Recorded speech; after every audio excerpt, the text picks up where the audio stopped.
Hola Alex, mi nombre es Felipe y esta es mi experiencia. Yo trabajo como un oficial de protección federal. Nosotros no somos militares, no somos policías, ni Guardia Nacional tampoco. Nuestro trabajo es proteger y resguardar ciertos edificios del gobierno. Llámese presidencias, llámese fiscalías, etcétera, etcétera.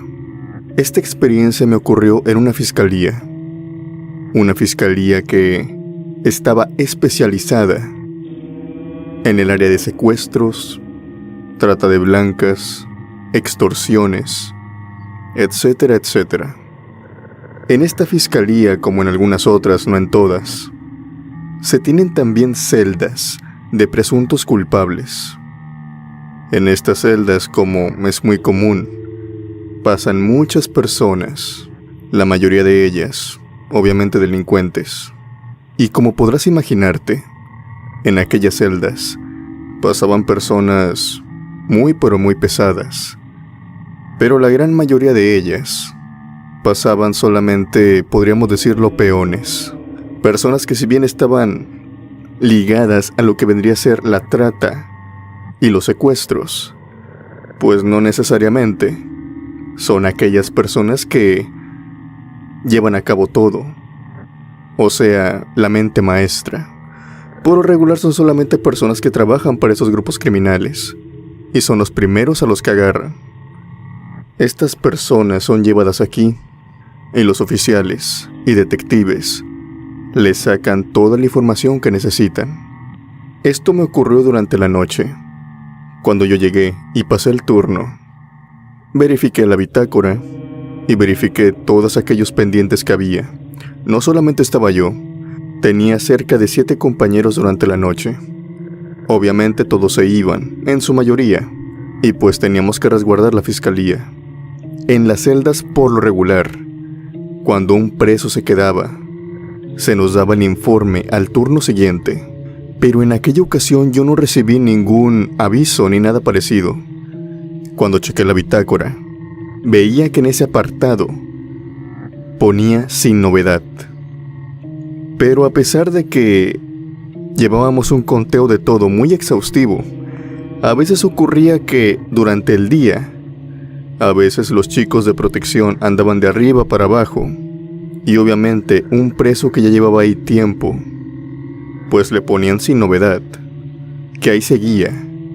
Yo no había ido a la fiscalía cerca de 2 días, por lo que le pregunté a un compañero mío que si sería prudente ir a checar las celdas, pues no vaya a ser que ahí haya un preso, y obviamente tenemos que checar que la ventilación esté girando, y que este preso todavía esté con vida. Más adelante le responderé esto, porque sí tenemos que checar que los presos estén sanos y salvos. Mi compañero me dijo que sería buena idea, ya que tanto él como yo sabíamos que a veces no se reportaban. Bajé a las celdas, que se podrían considerar estaban en el sótano, y tan pronto entré en ellas, que era un pasillo largo, y a ambos lados escuché el agitar de una persona, como una garganta se estaba ahogando, como pataleaba y pegaba a la pared de repente, como una persona quería gritar pero no podía. Rápidamente caminé, checando a ambos lados cada celda que se me atravesaba, hasta que a mitad del pasillo di con una. Giré la cabeza y observé que dentro de la celda había un preso que se estaba ahorcando él mismo con una sábana. La había colgado de un tubo de ventilación, un tubo que estaba muy duro y muy bien puesto. Soportaba su peso sin ningún problema, y se veía como este mismo había colgado su sábana y se la había enredado en el cuello. Obviamente yo traté de entrar a la celda, pero mis intentos, ninguno funcionó. Solamente la tomé, la sangoloteé un poco y vi que era inútil. Vi los ojos de este preso mientras se le escapaba la vida a Alex. Él me miró, yo lo miré, con su boca toda abierta, con sus ojos que se perdían. Me miraban y luego subían hacia arriba y se perdían en los párpados, como sus venas se marcaban alrededor del cuello y de los antebrazos, de la desesperación que tenía. Corrí de inmediato, salí de las celdas y fui con un compañero mío a decirle que en efecto había un prisionero, pero que se estaba quitando su vida, que necesitaba las llaves para abrir la celda y salvarlo. Ambos corrimos y se nos unieron otros dos. Cuando llegamos a las celdas, no había ningún prisionero. Las celdas estaban vacías. No importó qué tanto buscamos. No importó incluso que abriéramos las celdas y buscáramos abajo de las camas. El prisionero había desaparecido. Pasa y resulta que lo que yo sufrí aquella noche fue la aparición de los últimos momentos, de los últimos instantes de un preso que se había quitado la vida ahí, hace un par de años. Alex, como te comenté anteriormente, en estas celdas, la mayoría de las personas que pasan por ahí son simplemente peones. Las personas que van hasta abajo en toda la organización criminal. Estas personas son traídas aquí y se les saca la información a fuerza. Y si tú eres bueno y cooperas, la fiscalía cumple y te deja libre. Pero ese es el principal de tus problemas. Porque como se habrán imaginado, no conviene acusar a este tipo de personas. Pues cuando estás afuera, tienes algo muy seguro, que ellos te van a buscar y se la van a cobrar contra ti. Muchos presos tienen este dilema: ir a la cárcel o soltar toda la sopa, decir todo lo que saben y tan pronto salir, huir del estado o huir del país.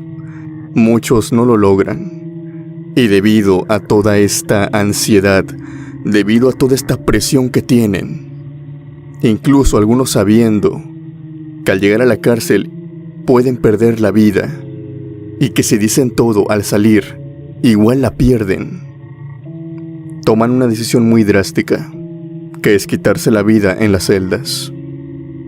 Según tengo entendido, en aquella fiscalía había sucedido 3 a 5 veces. 3 veces muy seguras, con testigos, que en ese tiempo estaban en la fiscalía. Las otras 2 ocasiones son solamente leyendas. Y de cierto modo yo creo que sí pasaron porque se tienen como leyendas, ya que no hay testigos. Pero no hay testigos porque el personal de la fiscalía por lo regular los mueven cada cierto tiempo. Así que las personas que están ahí no llevan ni siquiera 5 o 6 años.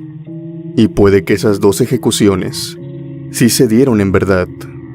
Lo que estos presos hacían eran lo más común: asfixiarse o romper un vidrio o un pedazo de metal y con ese rasgarse las muñecas.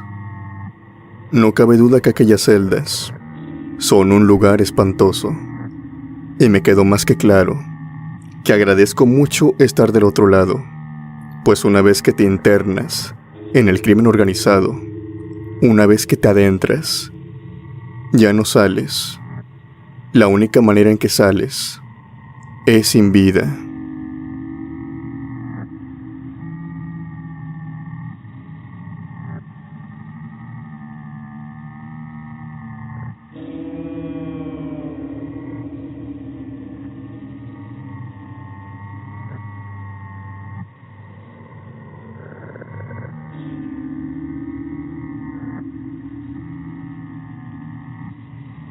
Hola, buenas noches. Mi nombre es Arturo Gutiérrez. Lo que les quiero contar es una experiencia personal. Hace algunos 3 años, yo trabajé como guardia de seguridad En esos tiempos ya saben cuando uno anda buscando trabajo y pues casi no encuentra de lo que estudió. A mí me dieron como punto una guardería y me lo dieron exactamente porque no tenía tanta experiencia como guardia y en ese punto solamente tenía que vigilar prácticamente una casa abandonada. Esta guardería, o más bien este terreno, esa casa, era propiedad del gobierno. Había funcionado como una guardería muchos años, pero debido a un trágico accidente, de la cual se cobraron la vida de 3 niños, inevitablemente se cerró. El accidente podríamos decir que solamente fue quien abrió una carpeta de investigación completa con aquella guardería. Resultaba ser que el personal que atendía a los niños no estaba del todo capacitado y mucho menos los trataba bien, por lo que esta guardería se vio involucrada en muchos problemas. Hubo mucho revuelo, al menos en aquella ciudad. Por lo tanto, el gobierno decidió despedir a todo el personal, darle una remodelación a la guardería, ya que era muy necesaria. Y después, con el tiempo, volvería a funcionar. Ustedes saben que cuando el gobierno está remodelando algo, se tarda años incluso.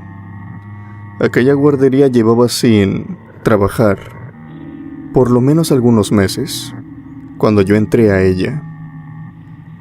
Se me dieron las instrucciones simplemente de que si venía alguien, por ejemplo del gobierno, tenía que darles acceso, de ahí en fuera, a nadie más. Mi turno era el de la noche, por lo que visitas no había. Yo estaba en la sala principal, ahí podríamos decir lo que era mi caseta. Como todos supondrán, yo me la pasaba la mayoría del tiempo en el celular, viendo películas, haciendo los rondines, ya que era lo único en lo que me entretenía durante 12 horas, de 7 de la noche a 7 de la mañana, dando los rondines por fuera. Y lo curioso que yo siempre notaba durante la noche era que cada que yo salía a la intemperie, allá al patio, escuchaba el crujir de una ventana, como si golpearan una ventana. Siempre, 1 o 2 veces cada vez que salía. Las primeras noches que pasó esto, yo corrí y fui a ver qué sucedía, pero jamás vi nada extraño. Al pasar el tiempo y a platicar también con otros guardias, me dieron una respuesta bastante lógica, a decir verdad. Era una casa solitaria. El césped había crecido mucho. Ya no había tanto mantenimiento. Y por las noches, yo alcanzaba a ver que había lagartijos, que había incluso una que otra serpiente, obviamente no venenosa, tlacuaches y demás cosas que ya estaban viniendo a aquel patio. Esto también a la par de gatos que había de los vecinos. Lo que ellos suponían es que tal vez uno de estos animales andaba por ahí, de noche, y cada vez que yo salía, pues obviamente sin quererlo lo espantaba. Podía ser un gato, podría ser un tlacuache, esos que escalan y brincan, y pues oía el golpeteo de la ventana porque por ahí pasaba. Era una respuesta lógica, con la cual me quedé durante un tiempo. Pero cuando llegó una noche de excesivo calor, una noche en la cual el abanico no era suficiente, llamé por radio y me dieron el permiso de prender el mini split. Había un detalle, y es que el apagador que lo prendía también el mini split de la sala donde yo me encontraba, y también de una sala aledaña a esta, en la cual se resguardaba a los niños. Estuve encerrado ahí durante un buen tiempo. Incluso recuerdo que no hice los primeros rondines aquella noche. Cené ahí mismo y continué estando ahí. Pero el aburrimiento y las ansias por no dormirme me hicieron salir de aquella sala. Salí y el calor afuera era muy notable. Di mi primer rondín, y debido a lo fuerte que estaba el mini split adentro, a lo frío que se encontraban ambas salas. Las ventanas, el vidrio, desarrollaron un paño, e incluso escurrían algunas gotas por adentro de la ventana. Yo di mi rondín y de nuevo escuché la ventana golpetear. No se me hizo extraño, caminé hacia ella ya que por ahí era mi recorrido, y vi que en la ventana Alex, por dentro, se figuraban huellas de humano, no de animal, pero que eran muy pequeñitas. No parecían las de un adulto, parecían las de un niño.